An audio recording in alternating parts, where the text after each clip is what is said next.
I welcome to all our students of first MBBS who are today ready to listen to surgery lectures. I am Dr. Ajit Vyas, Professor of Surgery.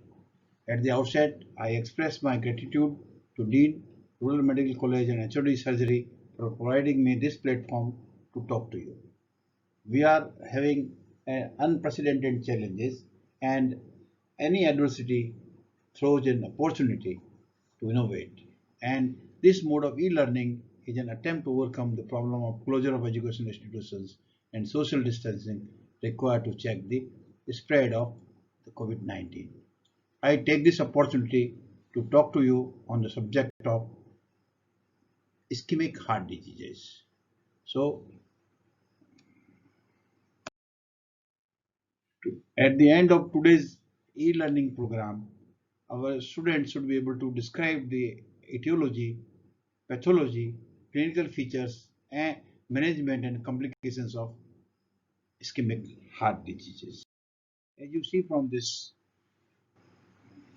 chart, these etiolopathology, clinical features, and management, they come in the cognitive domain, and the students of MBBS are expected to know.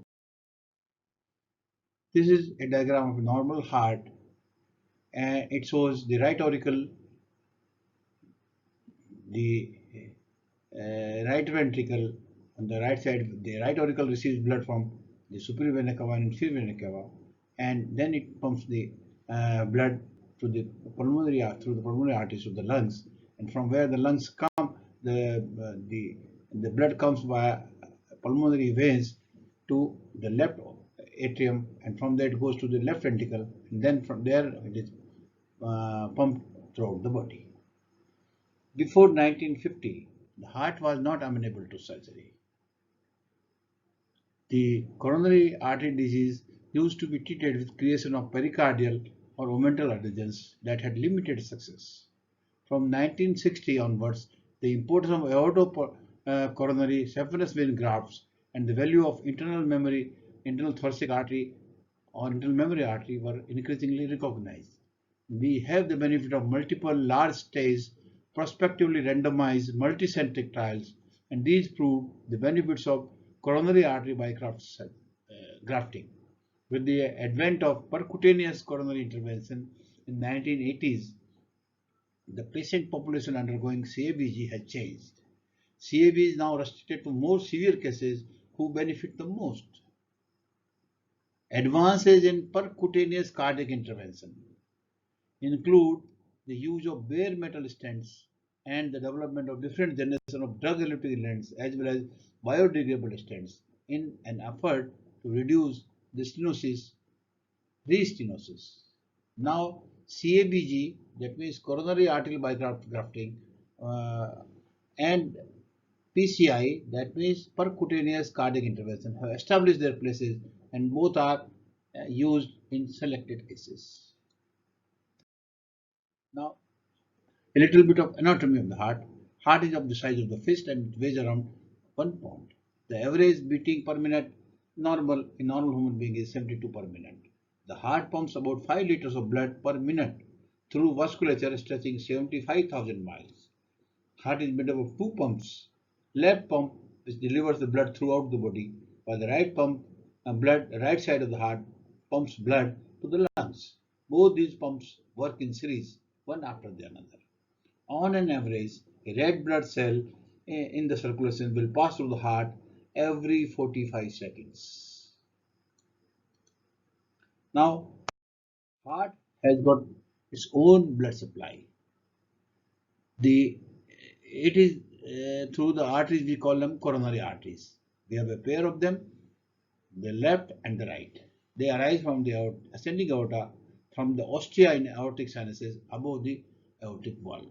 Right coronary artery, as you can see here, arising from the anterior sinus, and the left from the left posterior sinus. The left main coronary artery can be the site of significant anastomosis. We call it left main stem disease, and carries the worst prognosis in terms of survival without surgery. The artery is inaccessible at its origin and therefore the grafts are anastomosed to its branches. Common sites of anastomosis in right coronary artery are in its proximal portion or at the bifurcation of the two. The blood supply to the heart, we have already discussed the right and the left. This is the now definition of ischemia. That is why the word which has come ischemic heart disease. It refers to ischemia refers to the insufficient amount of blood. It could be reversible when it is termed as angina, or it can cause necrosis of the myocardium. We call it infarction. The damage to the myocardium is reversible in case of angina, but once the necrosis has happened, it becomes irreversible. We should understand that the coronary arteries are the only source of blood from the heart muscle. If the coronary arteries are blocked, the blood supply will reduce. Ischemic heart disease is a major cause of morbidity and mortality in resource-rich countries. The underlying pathology is mainly atherosclerosis of the coronary arteries. Now, there are certain risk factors for ischemic heart disease. The first three, cannot be changed. We cannot influence them. While the remaining one, they can be altered by precautions and treatment. Like age, the risk of ischemic heart disease increases with age. The gender, before the age of 60, men are more amenable to ischemic heart disease than genetic. There are people who are suffering from ischemic heart disease by generations. So there is a genetic factor on this. Then we have got certain diseases which have increases the risk. One is diabetes. The second most common and lethal is use of tobacco or smoking. Then lack of exercise also is a very contributing factor in increasing the risk of heart disease. Then hypertension, hypercholesteremia, raised triglyceride with low LDL and obesity. These all contribute to the increase of incidence of ischemic heart disease. How coronary arteries or arteries anywhere can be occluded? This is mostly due to atherosclerosis. Atherosclerosis is a chronic inflammatory process resulting from interactions between the plasma lipoproteins, leukocytes, monocyte, macrophages, and T lymphocytes, vascular endothelial cells, and smooth muscle cells. Atherosclerotic plaque is made up of superficial fibrous cap made of smooth muscle cells, collagens, elastin, and proteins. It also contains macrophages, foam cells, T cells, the necrotic center of cholesterol crystals, lipids, apolipoprotein B, and low density lipoproteins. Now, atheroma develops within the tunica intima, the innermost wall of the artery. Given time, this plaque can protrude into the lumen of the vessel and reducing the blood flow. It often develops at branch points or curves within the vasculature and results in slowing of the blood and causes turbulence. The picture here it will show that this is a picture which shows the intima, media, and endothelium and adventitia. Now you can see the atherosclerotic plaque, they are within the intima and they elevate the intima, reducing the diameter or the flow volume of the artery.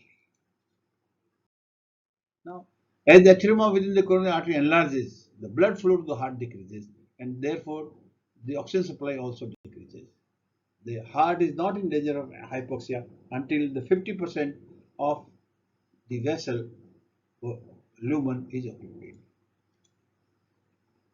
What are the manifestations of as the heart senses a decrease in oxygen, there is an attempted compensation in the beginning. There is increased heart rate, there is increased blood pressure, and there is aggravation and worsening of the serum. When 70% of the heart is occluded, angina pectoris will occur during the increased workload and shall return to normal. Now, angina pectoris can be stable and unstable. A stable angina pectoris means the pain and the pattern of the events is unchanged over a period of time. The amount of exercise which will bring out this pain of angina remains the same, and it can continue for months to years. An unstable angina is where the pain and pattern is changing, be it in duration, intensity, or frequency. A myocardial infarction is waiting to happen in a case of an unstable. A myocardial infarction is partial or total occlusion of one or more of the coronary arteries.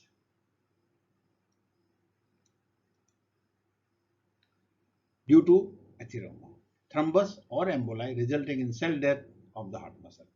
When a myocardial infarction occurs, there is usually involvement of 3 or 4 occluded coronary vessels. The myocardial infarction, by statistics, there are 250,000 deaths per year. The 30% of mortality is within the first 2 hours. If there is a ischemia of more than 5 minutes of duration, the cardiac muscle will go necrosis.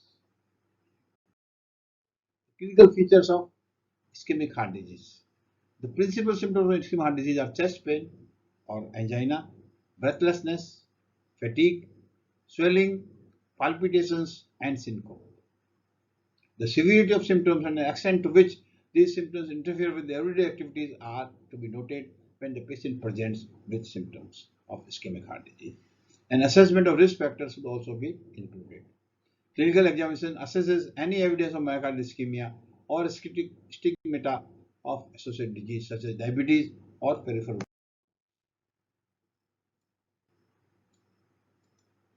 The complications of myocardial infarctions, the infection leading to inability of the heart to function properly, leading to heart failure. There can be angina or a pain. There can be a cardiogenic shock. There can be the muscle can be necrosed to the extent that there is a ventricular aneurysm and rupture. When it involves the endocardium, there can be embolism formation, and there can be arrhythmia. The myocardial infarction can lead to ventricular fibrillation. So all these complications. Then sudden death can happen in the case of ischemic heart disease when it is severe. Our cause, we call it a 250,000 deaths in US per year are caused by what we call a sudden cardiac death. It also means a massive heart attack in which the heart converts from sinus rhythm to ventricular fibrillation. And this heart with ventricular fibrillation is unable to contract fully, resulting in lack of blood being pumped into the vital organs. If it is amenable, this fibrillation, ventricular fibrillation requires a defibrillator. The case of ischemic heart disease can be divided into non-invasive investigations and invasive investigations. In non-invasive, first ECG. There are important changes which can be seen in ECG in case of ischemic heart disease or in case of myocardial infarction. Indication is seen in ST segment, T wave, and Q wave changes. The second method of investigation is the cardiac enzymes, troponin and isoenzymes, LDS. They can be of diagnostic as well as prognostic help. Then we have got an exercise tolerance test, like in treadmill. When exercise is, the patient is asked to perform the exercise, controlled exercise with ECG leads applied on his chest, then after a particular age, when the ischemia develops, he will develop the ischemic ST depression. The investigation, further investigation, 2D echo, where we can identify viable myocardium, we can detect ventricular functions, wall motion abnormalities, valvular lesions, and we have got availability of 3D for valve reconstruction. Now MRI, the structure and function of heart and blood vessels can be seen. It is an alternative to angiography. While angiography is invasive, MRI is a non-invasive. PET, positive emission tomography, myocardial perfusion, metabolism, cell membrane function can be seen from this investigation. CT, It is an alternative to coronary angiography. It can assess the coronary disease and calcification to such as whether any PCI or percutaneous coronary intervention is possible, or this patient will require a CABG. Now, invasive investigation is coronary angiography. This is necessary. It can find out presence and extent of disease. It's a gold standard method of investigations. When 70% blockage is seen, it is seen in severe ischemic heart disease. With this, it can assess ventricular function, operability, risk of surgery, and results. The selection of a particular process for treatment or management of ischemic heart disease rests with coronary angiography. You can see this is a case of coronary angiography, and it shows done by percutaneous method, and it shows a block in the coronary artery. The management of a case of ischemic heart disease. Now, in the management of ischemic, first thing is the change of lifestyle. In this, the diet, which is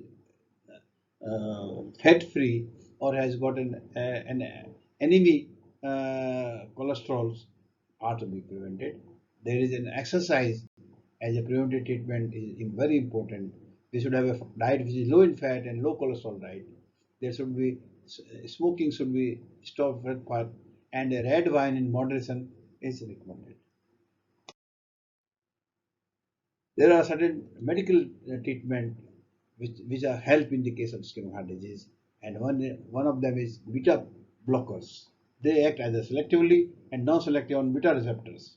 In the heart, we have got two types of receptors, beta receptors. One is alpha beta 1, which acts on the cardiac muscle, increases the rate in contraction, and beta 2, which dilates the bronchial smooth muscle. Then there are calcium channel blockers, which acts on musculature, blocking the calcium ions and causing muscle dilatation. So these are used in the case of ischemic heart disease. Then we have got nitrates, which causes vasodilatation. Then we have got anti-hypercholesteremia drugs, which helps in reduction of man-made cholesterol, thus helping to reduce the atheroma formation. Then there are antiplatelet medications like clopidogrel and microaspirin. Now, with these drugs, many patients who are of very minor symptoms can be treated for an indefinite period. But those who have got more than symptoms, they need surgery. And indications are when there is a 50% stenosis of the left main stem, or there is a 50% stenosis proximal left anterior interventricular artery, or there is a triple vessel disease, two or three main artery stenosis, or there is a poor ventricular function with multivessel disease. Such cases they require surgery. Now, the surgical options are percutaneous intervention. This can be done at the same time when the carotid angiography is done, and coronary artery bypass grafting. Before doing any intervention, clinical assessment of severity and stability of the disease, presence of vascular disease, and left ventricular function has to be done. The risk assessment has to be made. The conduits which are used for bypass in CABG could be venous and could be arterial. In the arterial, we use left internal memory artery. The venous grafts available to us is most commonly long saphenous vein. Alternatively, short saphenous and cephalic veins are also used.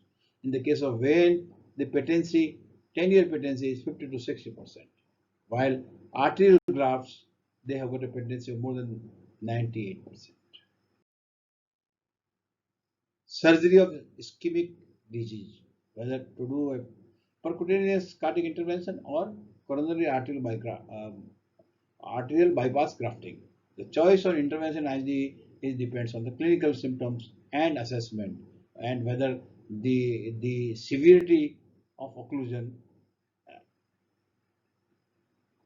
they form the basis of selecting. Percutaneous angiography is a prerequisite for selection, and ethnicity is also coming up, which helps more in identifying the degree of the disease. It can identify degree of occlusion of all arteries and their extent and calcium score of the arteries. Variety of studies are available: simple, self-expanding, drug-eluting, and absorbable. It does not have a mortality as we have in CABG.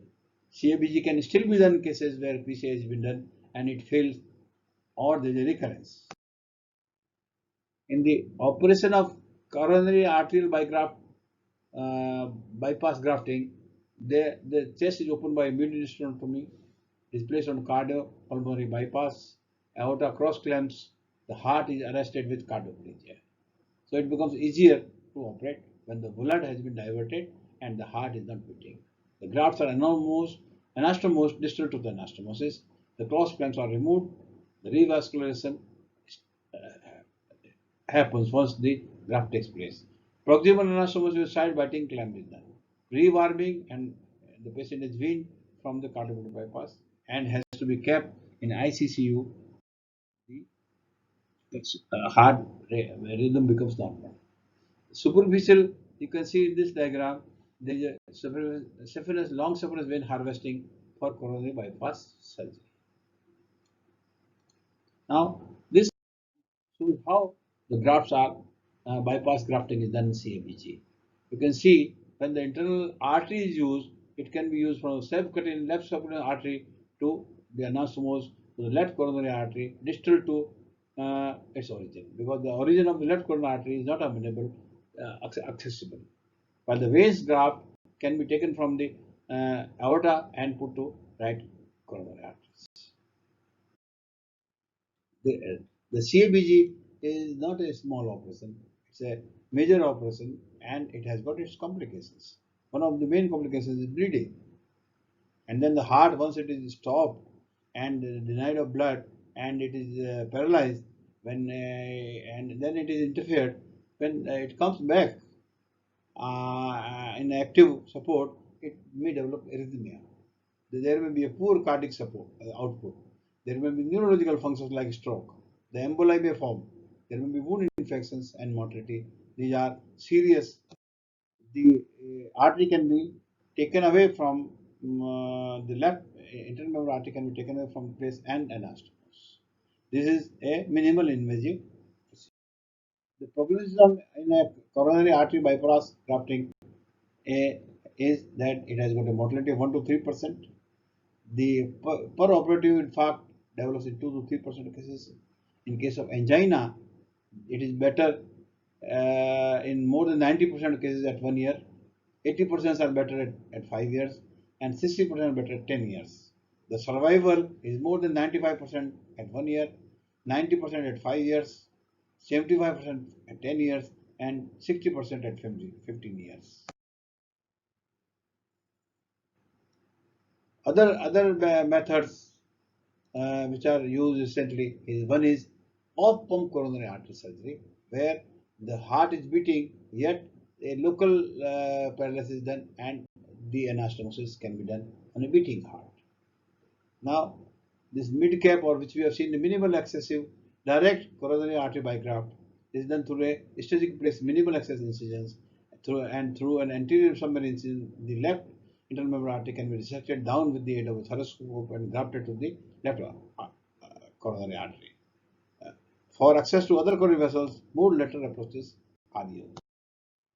In summary, we can say the acute myocardial infarction is a common acute emergency and is one of the leading causes of death. Associated with diabetes, the incidence increases. The chest pain is a typical feature.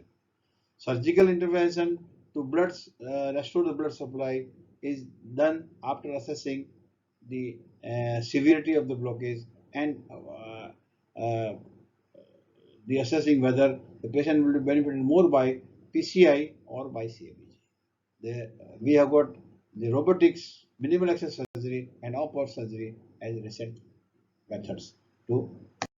Now, references are Billy Love 27th edition and Manual of Surgery SRB. Thank you for your attention.